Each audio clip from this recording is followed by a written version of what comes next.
Hey everyone, it's Matt with Redline Studios here in New York, here with another Friday favorite.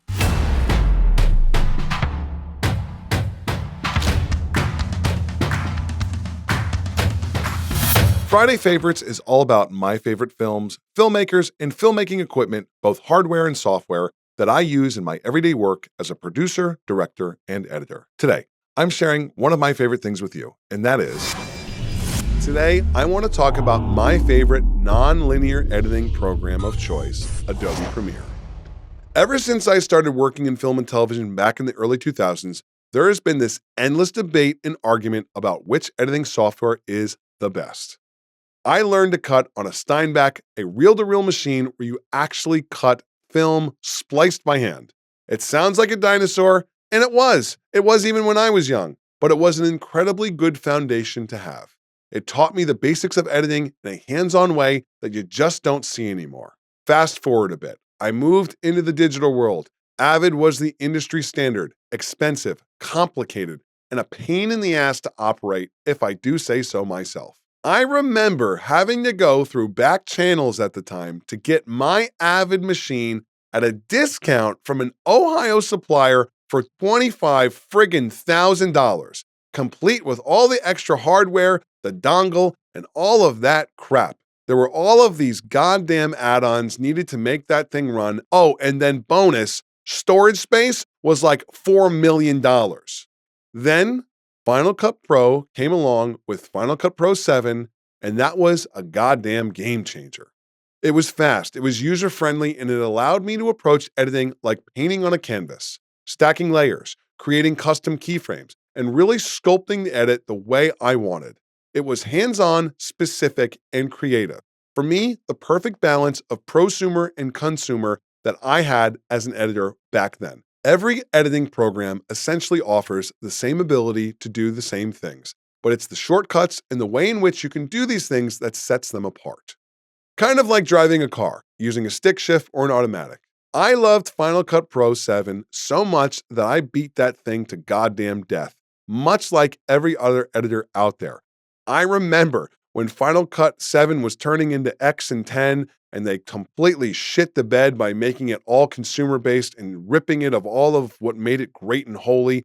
The editors were holding on to 7 like it was gold. People would go through operation hacks to just keep that thing running. Hell, on some Facebook postings today, I still see people using Final Cut 7, which is unbelievable to me. But it does speak to how good and effective that software was. And I'll tell you this, there's a reason why there's so many people working in Premiere using those shortcut keyboard commands to still mimic Final Cut 7 today. It was simple and it was efficient, and for me, it let me cut with blazing speed without sacrificing any quality. I used Final Cut 7 until its dying breath. And then, eventually, Adobe Premiere was born and became my ideal choice.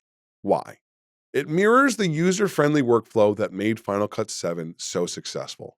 It's stable, it's intuitive, and it's fast. And don't send me emails that Adobe Premiere is not stable, because if you are having trouble with it, it's because you are just throwing mixed media into it without transcoding it, and you can watch my whole other video on transcoding if you want to hear about that. Now, why else do I love Adobe Premiere? It allows me to stack layers so quickly, animate keyframes, work creatively without fighting the software. What takes 7 steps in other platforms, I can do in 1 or 2 clicks of a mouse with Adobe Premiere. That's also what I used to love about Final Cut 7. Quickness, speed, simplicity. It integrates beautifully with Adobe Photoshop and other Adobe apps that I can use to create mixed media workflows, and I find it to be incredibly seamless and convenient. Yes, I know some people love Resolve and some people still love Avid. You know what those people are called?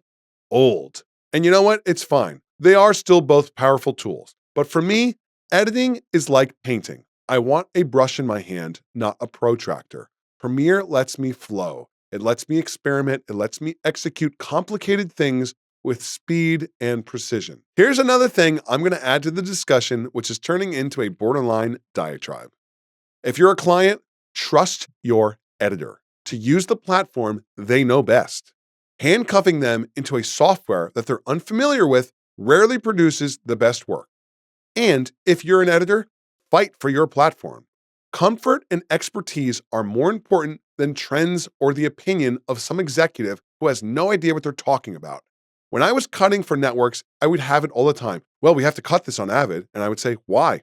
I don't know. Isn't that what people use? Well, that's not what I like to use. And if you want me to give you the best results that I can make as an editor, then let me cut on what I want to cut on. I have seen clients time and time again predetermine the editing software they want an unhired editor to use for absolutely no logical reason, and that is a very limiting mistake. My edits have always made people ask, how the hell did you do that? And my answer is simple: Adobe Premiere, my nonlinear editing platform of choice and my Friday favorite. Do you have a favorite filmmaking tool, an obscure film, or maybe a reclusive director that you think the world should know about? Write to me at insideredlinestudios@gmail.com and I'll feature it here on a future video.